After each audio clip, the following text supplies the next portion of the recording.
Jerry, Yo. you want to help test a cool Roblox game?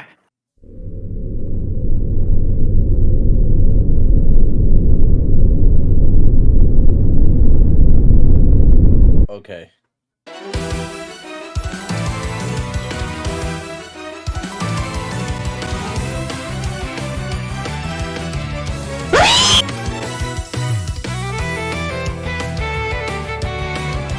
Where your mom at, man?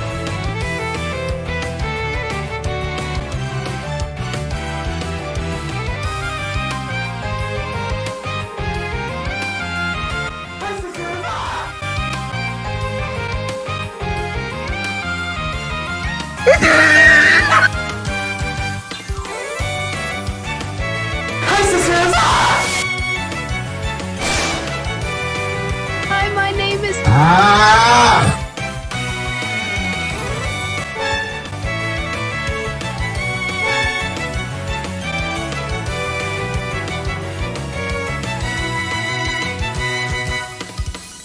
Doodle World, a game made by WishZ, a famous Roblox dev who's made games such as Hero Havoc, but more importantly, a old Roblox game a lot of people loved, Project Pokemon.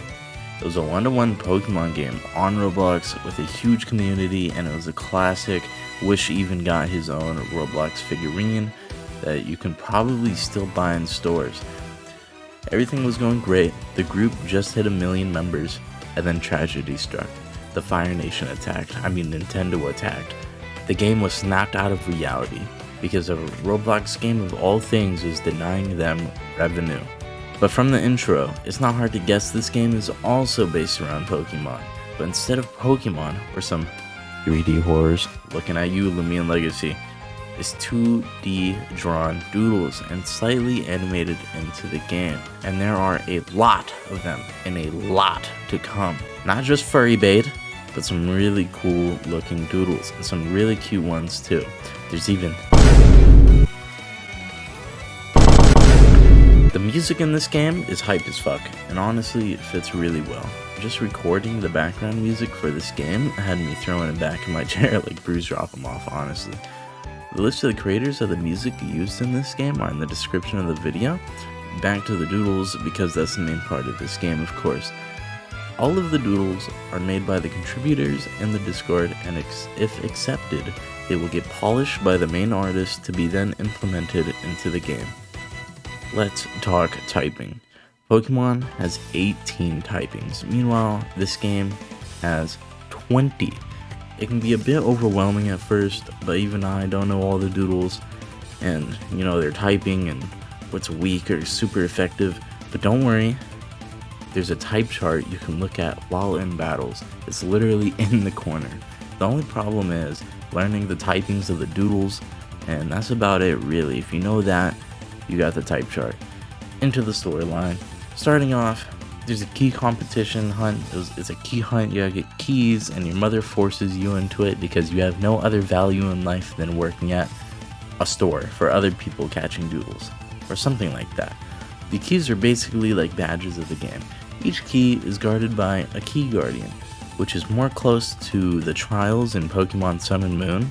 Each guardian is associated with a natural disaster on the island, which is, what the hell? These guys are like demigods or something. It's like thunderstorms, earthquakes, tornadoes, hurricanes. Basically, every normal person's life on this island is hell because of these guys, and you need to collect them all, and so do they. Of course, all keys don't come from these key guardians, of course.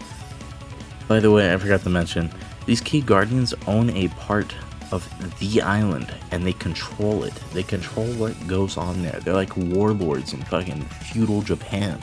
But as I was saying, all keys don't come from key guardians, but most likely villains also, in which you meet one early on, or who I like to call James Charles. The dude is fancy, and the way he walks is, yeah.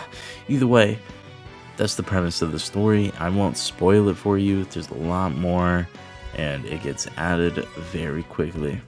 Let's go back to the early parts of the game, the starters.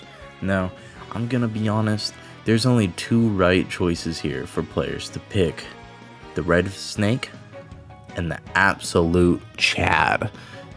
I mean, just look at him.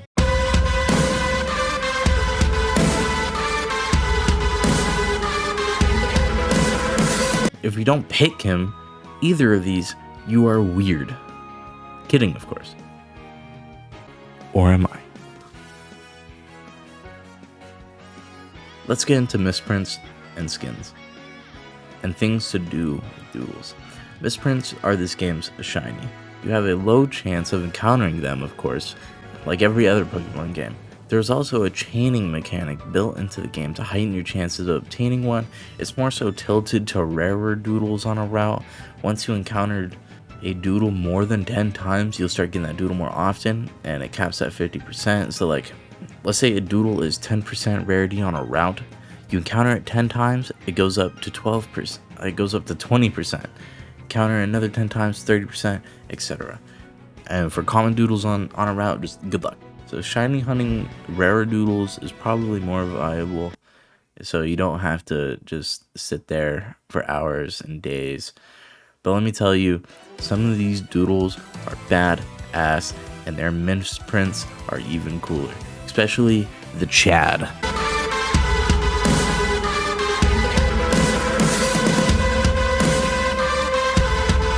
Another variant of Doodles you can find in the wild are skins and shades. Shades are a single color that fully covers the Doodle. The whole Doodle isn't really the same color, it's like more so just different tints of that same color on the Doodle. It's a little bit boring, I know, but we aren't here for the shades, we're here for these skins. These skins are different variants the Doodles are drawn. Right now, there are only symbol and scribbled skins in the game. So basically, they speak for themselves like this. This is simple Chronos, and this is normal Chronos. He's a triangle. For scribbled skins, they're probably the worst type of skin in the game. I wouldn't suggest getting those. Now in the intro, you may have also noticed the colors of people's name and mine, and the title under my name, unless you don't have eyes, but these are title colors and titles. First, you can get titles by catching all Doodles in a route or in a town. You know if there is a title available or if there are Doodles to catch in that area. At the start of that area, there is a board with a reward. The reward is either a title or a color, and you have to catch all the Doodles in that route to obtain it. You will know what Doodles are there by the silhouette on the board. The other way you can obtain these titles is going through the Doodlepedia. Here you can see which Doodle gives what title and what colors you can obtain, but first you must finish the quest with that Doodle to obtain them, and some of them are quite tedious, especially the legendaries, and there are a lot of Doodles, so that means a lot of titles and colors. Also, you can get gems, but we'll cover gems later. I forgot to mention another thing about skins. Once you complete all of the tasks in the Doodlepedia for a Doodle, you can obtain a prestige skin. Now it can either be gold or diamond, you get to choose. You can also view the skins in the Doodlepedia that the Doodle has.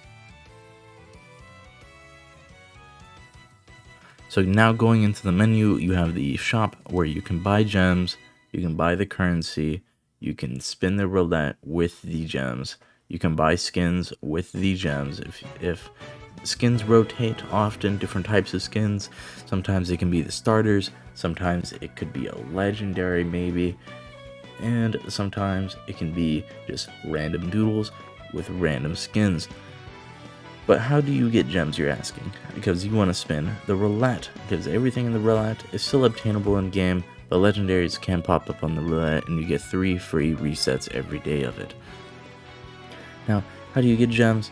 You get gems by either the Doodlepedia, like I mentioned. You just go through the storyline, you open every chest, etc. Now, if you want to see a video on all chest locations in Doodle World, I will make it. Just let me know down below. A cool idea, honestly, would be to get gems through ranked PvP and high elo in that ranked PvP. Similar to Pokemon Showdown, Pokemon Showdown is a browser game where it is basically just Pokemon and you fight random people. You can either make a team and take it, or you can choose a random team for each generation. There's tons of different modes. It's pretty fun. It's been around for a long time. There are a lot of Pokemon veterans on there in high elo. It's fun though. But speaking of PvP, let's talk about the PvP. You can battle your friends, you can battle random people in the server, and the music. Don't get me started on the music. Just listen to it.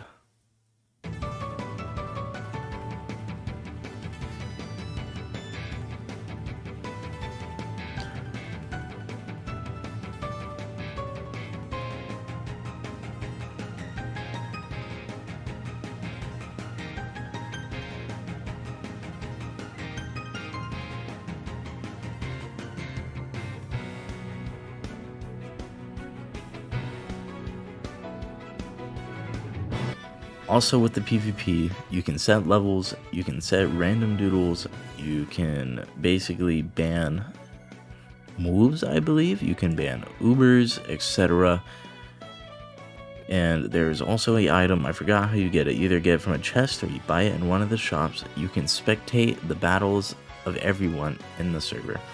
Now, this might become, if PvP comes out and it's more so a multiple server wide type of PvP game, it might cover more than just the server. Or if it's a server of 12 and you just choose to battle people, it might just be server only. But using this, it shows all battles in the server. This counts for wild Pokemon and PvP battles. Let's say your friend is trying to get a shiny and it's a low catch rate and he finally gets the shiny, and you can watch him catch it, etc. Or if your two friends are battling, you can spectate, which is very cool. I liked this item. It's a very good item. It's very good for tournaments, especially. But coming to a close of this video, let's talk about the last thing, modes. Now, to unlock other modes, you're probably gonna have to beat the game, and you can play them on another slot. These modes would be like Nuzlocke or Randomizer, which I wouldn't mind making a series on, honestly, especially on the Nuzlocke and Randomizer. Like, they're both just so fun. But you for sure will have to beat the game for the Randomizer. Who knows? There may be even other modes. I don't know what else they could add possibly for the modes. But my closing thoughts on this game, it has a lot of potential. It is being updated at just lightning speed, unlike a certain other game, Loomian Legacy. Updates won't take long at all. Like, he's been just pumping out content for this game very quickly, and it just looks nice, has a fun vibe around it, and I probably for sure will make more videos about this game in the future. If you would like to play Doodle World, the game is down in the description, and so is a list of most of the creators for the music. Sorry for not uploading for a month, was just taking a break from debuging. Not really a break, no more debuging, sorry guys. But anyways, if you enjoyed the video, please like and subscribe, and see you soon.